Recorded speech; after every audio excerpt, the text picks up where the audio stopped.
തിരുവനന്തപുരത്ത് പേവിഷബാധയേറ്റു മരിച്ച രവീന്ദ്രൻ ആംബുലൻസിൽ നിന്ന് ഇറങ്ങി ഓടുന്ന ദൃശ്യങ്ങൾ റിപ്പോർട്ടറിന്. ആംബുലൻസിന്റെ പിൻവാതിൽ ചില്ല് ഫയർ എക്സിക്യൂഷൻ ഉപയോഗിച്ചാണ് തകർത്തത്. ഇറങ്ങി ഓടുന്നതിനിടെ രവീന്ദ്രൻ കിടങ്ങിൽ വീഴുകയായിരുന്നു. രവീന്ദ്രന് തെരുവ് നായകൾക്ക് ഭക്ഷണം നൽകുന്ന ശീലമുണ്ടായിരുന്നുവെന്ന് നാട്ടുകാർ പറയുന്നു. മാസങ്ങൾക്ക് മുൻപ് കയ്യിൽ മുറിവേറ്റിരുന്നെങ്കിലും ആരെയും അറിയിച്ചിരുന്നില്ല. ഇത് തെരുവ് നായയുടെ കടിയേറ്റിട്ടുണ്ടാകാം എന്നതാണ് നാട്ടുകാർ പറയുന്നത്. നമുക്ക് ആ ദൃശ്യങ്ങളിലേക്ക് ആദ്യം പോയി വരാം. ഇന്നത്തെ വിഷയം എന്താണ് പേവിഷബാധ, അതിൻ്റെ ലക്ഷണങ്ങളും പ്രതിരോധവും. പേവിഷബാധ എന്നത് പേവിഷബാധയുള്ള മൃഗങ്ങളുടെ കടിയോ മാന്തലോ ഏൽക്കുമ്പോൾ ഉണ്ടാകുന്ന മാരകമായ ഒരു രോഗമാണ്. ഇതൊരു വൈറസ് മൂലമാണ്. ഈ വൈറസ് നാഡീവ്യവസ്ഥയെയും തലച്ചോറിനെയും പ്രത്യേകമായിട്ട് ബാധിക്കുന്നു.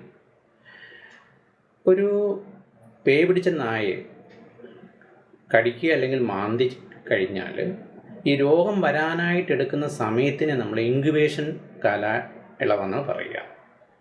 അതായത് രോഗലക്ഷണങ്ങൾ പ്രകടമാക്കാൻ എടുക്കുന്ന സമയം. ഇത് സാധാരണയായിട്ട് 1 മുതൽ 3 മാസം വരെയാണ്.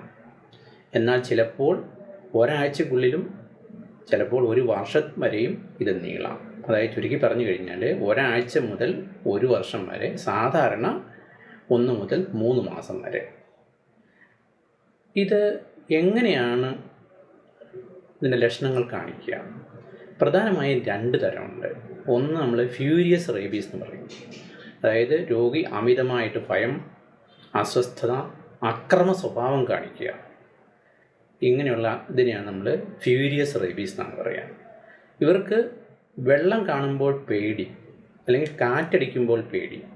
വെള്ളം കാണുമ്പോഴുള്ള പേടിക്ക് ഹൈഡ്രോഫോബിയ എന്നും കാറ്റടിക്കുമ്പോൾ ഉള്ള പേടിക്ക് എയ്റോഫോബിയ എന്ന് പറയും. ഇതോടൊപ്പം തന്നെ അമിതമായ ഉമിനീരും ഉണ്ടാകും. ഇതുകൊണ്ടാണ് ഈ പേവിഷബാധ ഏൽക്കുന്ന ആൾക്കാർക്ക് വായിൽക്കട പത വരുന്നത് നമ്മൾ കാണാറുള്ളത്. അതുപോലെ വെള്ളം കാണുമ്പോഴും വെള്ളം കുടിക്കുമ്പോഴും നമ്മുടെ തൊണ്ടയിലെയും വെള്ളം കുടിക്കാൻ ഉപയോഗിക്കുന്ന മസിലുകളും അമിതമായി നിയന്ത്രണമില്ലാതെ അത് സങ്കോചിക്കും. ഈ സങ്കോചം വരുമ്പോഴാണ് ഈ പറയുന്ന വെപ്രാളവും മറ്റും ഉണ്ടാകുന്നത്.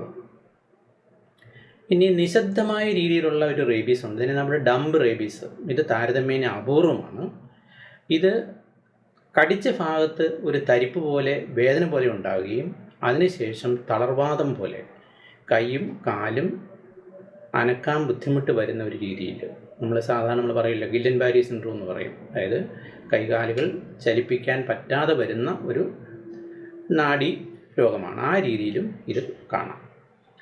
ഇനി എന്താണ് ഒരു നായ കടിച്ചാൽ അല്ലെങ്കിൽ പൂച്ച മാന്തിയാൽ നമുക്ക് ചെയ്യേണ്ടത്? ഏറ്റവും പ്രധാനമായിട്ടുള്ള പ്രാഥമിക ശുശ്രൂഷയാണ് മുറിവുള്ള സ്ഥലം സോപ്പും വെള്ളവും ഉപയോഗിച്ച് 15 മിനിറ്റെങ്കിലും കഴുകുക.